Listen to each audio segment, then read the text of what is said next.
이 시간 함께 나눌 말씀 고린도후서 5장 20절부터 6장 10절까지 말씀입니다.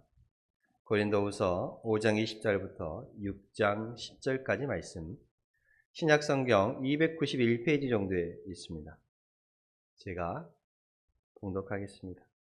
그러므로 우리가 그리스도를 대신하여 사신이 되어 하나님이 우리를 통하여 너희를 권면하시는 것 같이 그리스도를 대신하여 간청하오니 너희는 하나님과 화목하라. 하나님이 죄를 알지도 못하신 이를 우리를 대신하여 죄로 삼으신 것은 우리로 하여금 그 안에서 하나님의 의가 되게 하려 하심이라. 우리가 하나님과 함께 일하는 자로서 너희를 권하노니 하나님의 은혜를 헛되이 받지 말라. 이르시되 내가 은혜 베풀 때에 너희에게 듣고 구원의 날에 너희를 도왔다 하셨으니 보라 지금은 은혜 받을 만한 때요 보라 지금은 구원의 날이로다.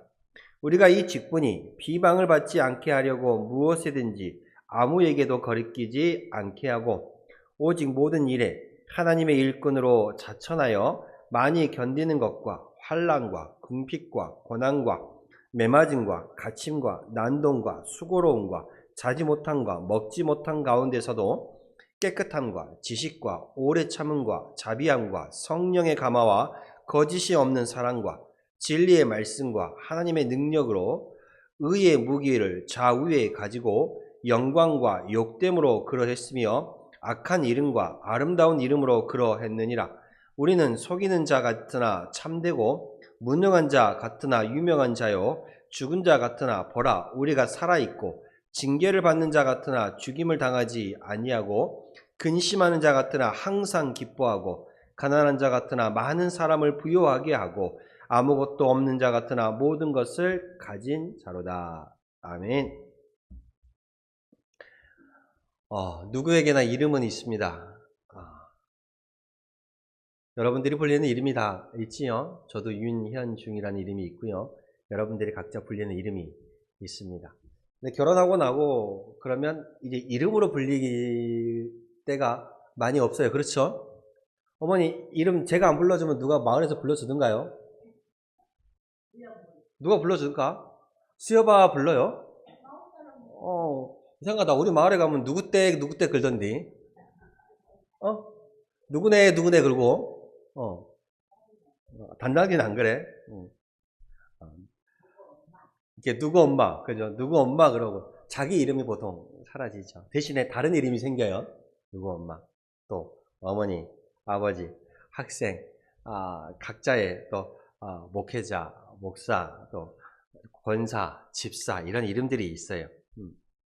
오늘 성경은 우리에게 신앙인의 본질적인 이름을 말해주고 있습니다.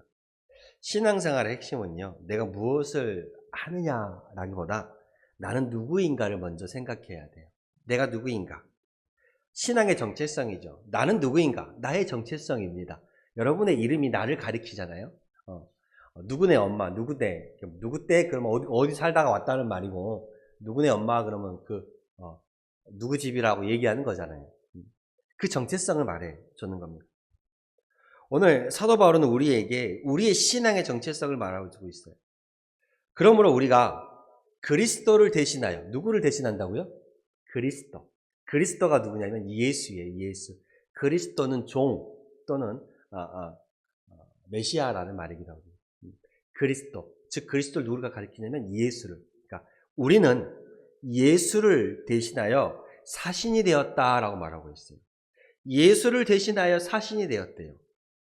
그리스도의 사신, 예수의 사신, 예수를 대신하여 살아가는 사람들, 즉 지금 말로 하면 대사라고 말할 수 있어요. 대사. 그렇죠? 이 정체성이 있어야 합니다. 이 정체성, 내가 누구인지를 붙들지 않으면 그냥 교회 다니는 건 하나의 종교 활동에 지나지 않아요. 내가 누구인가를 붙들지 않으면. 그리고 이 교회 역시도 내가 누구인가를 모르면 그냥 세상 가운데 있는 하나의 조직, 공동체, 또 삶이 세상 사람들과 다를 바가 없어진다라는 것입니다. 그런데 오늘 여기서 말한 것처럼 우리는 그리스도를 대신하여, 우리가 예수를 대신하여 사신이 되었다라는 이 사실을 우리는 예수의 대사, 그죠? 예수의 대사라는 것을 붙든다면 여러분의 하는 일이 하나님을 위한 사명이 되는 거예요. 여러분의 고난이 하나님을 위한 영광이 되는 거예요. 여러분의 눈물이 하나님 앞에 기쁨이 되는 거야. 아시겠어요? 오늘 말씀을 통해서 내가 누구인지, 내가 이 땅을 살아가면서 어떻게 또한 살아가야 할 것인지, 그리고 왜 지금이 은혜의 때인지를 함께 알았으면 좋겠어요. 사신이라는 것은요, 공식적인, 외교적으로 보내는 인물이잖아요. 외교적으로 파견하는 사람이에요. 다른 나라에. 대사를 말하죠. 사신, 즉 대사는 나를 대표하나요? 아니죠. 사신은, 대사는 보낸 나라를 대표하는 거예요. 그렇죠? 우리나라도 여러 가지 대사관들이 있잖아요. 뭐 미국도 있고 일본도 있고 각 나라의 대사관이 있습니다. 그 대사관은, 우리나라에 들어와 있는 대사관은 우리나라의 이익을 위하나요? 그 나라의 이익을 위하나요? 우리나라의 말을 전하나요? 그 나라의 말을 전하나요? 그렇죠. 자기를 파견한, 자기를 보낸 그 나라의 말을 전하고 뜻을 전합니다. 파견된 사람은 내 말을 전하는 게 아니에요. 내 생각을 전하는 게 아니에요. 내 뜻을 전하는 게 아니에요. 내 나라의 뜻, 내 나라의 방향, 내 나라의 메시지를 전하는 거예요. 그럼 오늘 여기서 말하고 있어요. 우리가 그리스도를 대신하여 사신이 되었다라고 해요. 우리가 예수를 대신하여 사신이 되었다. 그러면 우리는 예수를 대신하여 이 땅에 파송된 대사예요. 사신이에요. 그러면 우리는 누구의 뜻을 전하는 거예요? 내 생각을 전하는 거예요? 내 마음을 전하는 거예요? 내 뜻을 전하는 거예요? 아니죠. 우리가 전해야 할 것은 예수의 생각과 예수의 마음과 예수의 뜻을 전해야 하는 거예요. 그게 우리의 역할이에요. 우리의 정체성입니다. 이 땅에 살아가지만 우리가 속한 곳은 그리스도 예수라는 거예요. 저 하나님의 나라라는 거예요.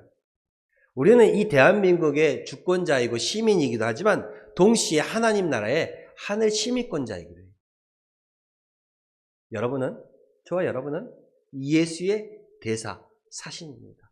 예수를 대신하여 보낸, 이 땅 가운데 세우신 예수의 이름, 예수의 정권을 붙잡고 살아가는 사람들이에요. 대사를 파견하고 대사가 일을 보고 살아가는 그 집무실을 대사관이라고 하잖아요. 그렇죠? 그 대사관에, 그 땅은 대한민국 안에 있지만 우리나라 영토예요? 그 나라 영토예요? 예를 들면 우리나라 가운데 미국 대사관이 있어요. 그럼 미국 대사관은 우리나라 영토예요? 미국 영토예요? 거기는 미국 영토예요. 우리나라 땅 가운데 있지만 그 대사관은 미국의 법을 받고 미국의 영토가 되는 거예요. 그 대사관 안에 문턱을 딱 넘는 순간 그 미국의 법이 적용되는 거예요. 아시겠어요? 그리스도인은 이 세상 가운데 있지만 하나님의 이 말씀, 하나님의 법을 가지고 살아가는 사람들이에요. 그러면 여러분의 삶 속에 다른 무엇이 딱 들어오는 순간 세상의 법이 통용되어야겠어요? 하나님의 법이 통용되어야겠어요? 하나님의 법이 적용되어야지. 내 있는 곳이 바로 대사관이니까. 내가 있는 가정이 바로 대사관이니까. 딱 들어오는 순간, 나한테 붙어 있는 딱 순간, 내 눈에 딱 들어오는 순간 저 사람은, 나와 함께하는 모든 이들은 이제 하나님의 법에 따라 살아가야 되는 거야. 그렇게 되는 것입니다. 여러분의 가정이, 여러분의 일하는 곳이 하나님의 그 천국, 그 시민권으로서 하늘의 가치가 드러나야 하는 거예요.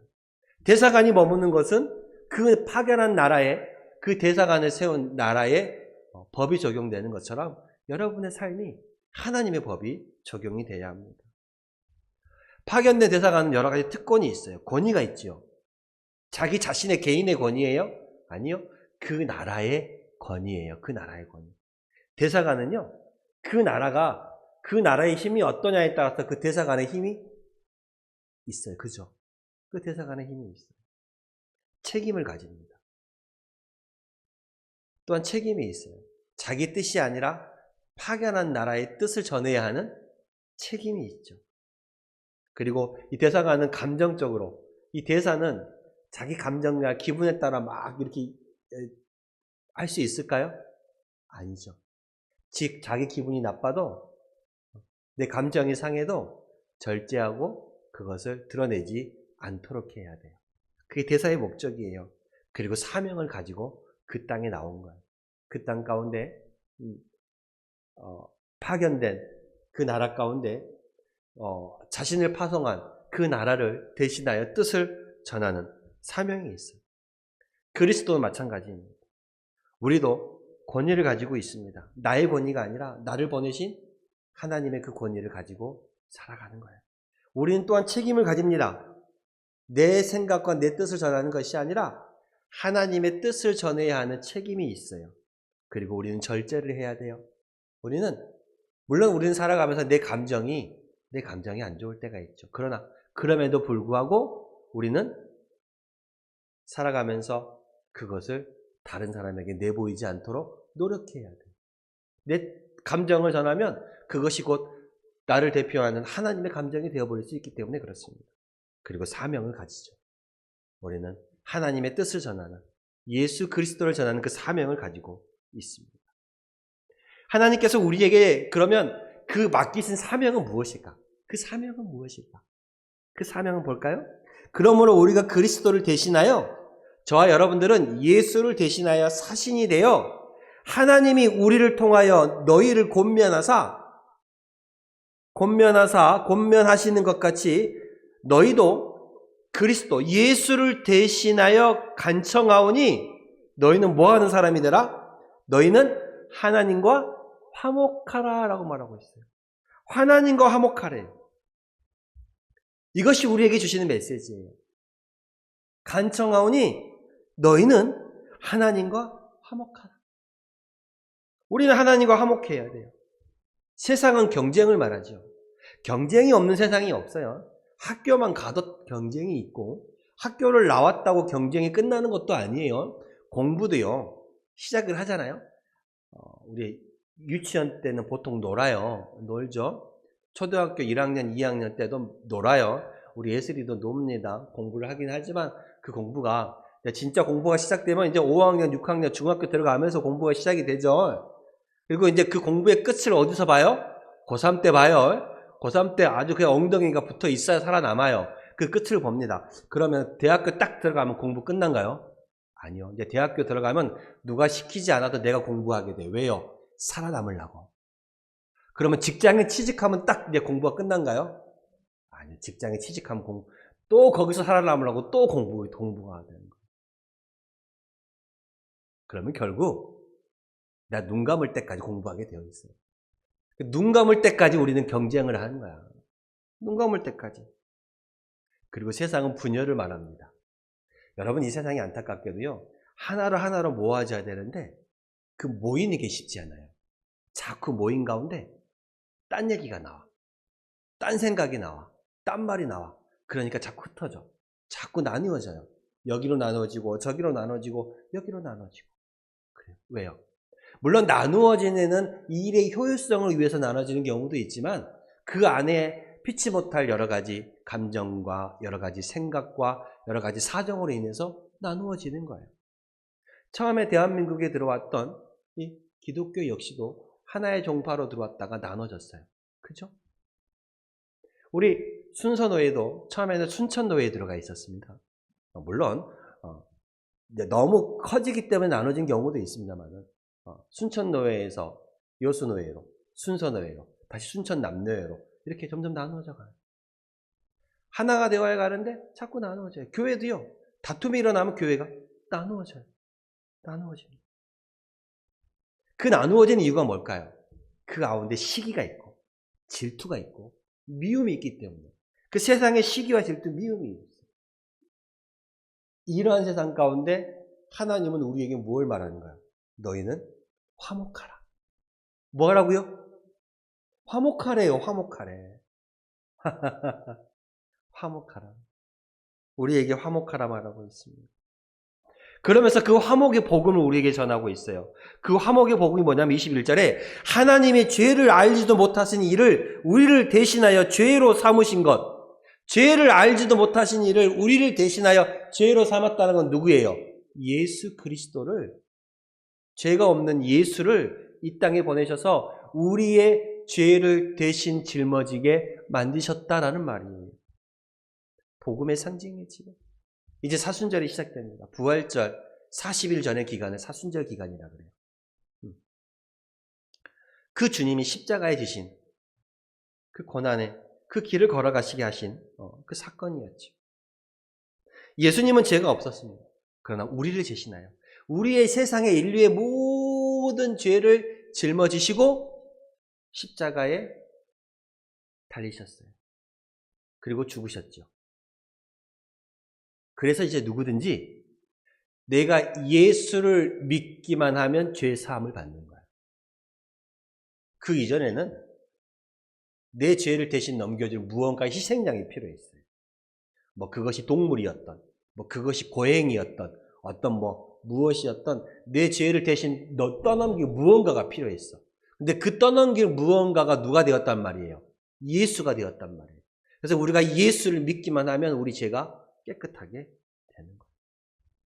우리가 죄인이었지만 예수를 믿기만 하면 그 예수에게 죄가 전가되어서 우리가 깨끗하게 되는 거예요. 의롭다 칭함을 받는 거예요. 그래서 이 화목은 예수로 인해서 예수라는 예수의 보혈의 피가 들어갔지만 우리가 정작 지불한 것은 없어요. 우리가 정작 지불한 것은 없어요. 그러나 그 은혜를 헛되이 받지 말아야 합니다. 화목은 값없이 주어졌지만 값없이 이루어진 것이 아니에요. 우리에게 화목하라는 그 화목이 값없이 주어졌지만 그것이 값이 없이 이루어진 것은 아니라는 거예요. 어떤 대가가 치러졌어요? 예수의 희생이 치러졌어요. 그래서 말하는 거예요. 우리가 하나님과 함께 일하는 자로서 너희를 권하노니, 권한대요. 뭘 권해요?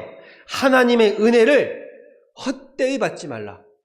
하나님의 은혜를 헛되이 받지 말라. 이 은혜가 너희에게 값없이 주어졌으나 그것이 값없는 것처럼 너희가 여기지 말라라는 거예요. 예수의 고귀한 희생이 들어있으니 너희가 그것을 은혜를 헛되이 받지 말라. 우리는 공짜 좋아합니다. 공짜 좋아해요. 공짜 안 좋아하는 사람이 어디 있어? 그죠? 근데 여러분, 거저 생긴 것은요, 막 쓰게 되나요? 막 아껴 쓰고 막 귀하게 쓰게 되는가요? 솔직히 말해봅시다. 누가 정부에서 준 그 10만 원짜리 상품권하고 내가 막 굴 까갖고 번 10만 원하고 똑같이 쓰게 되는가요? 아니잖아. 그지? 같은 10만 원 들어왔어도, 상품권 쓰는 건 돈 아닌 것 같지? 그지? 값없이 주는 건요, 값없이 쓸 경우가 많아. 거저 받는 것은요, 거저 받았기 때문에 내 것이 아니라는 생각이 있어서 그것이 값없이 나가는 경우가 많아. 그래서 우리에게 말하는 거예요.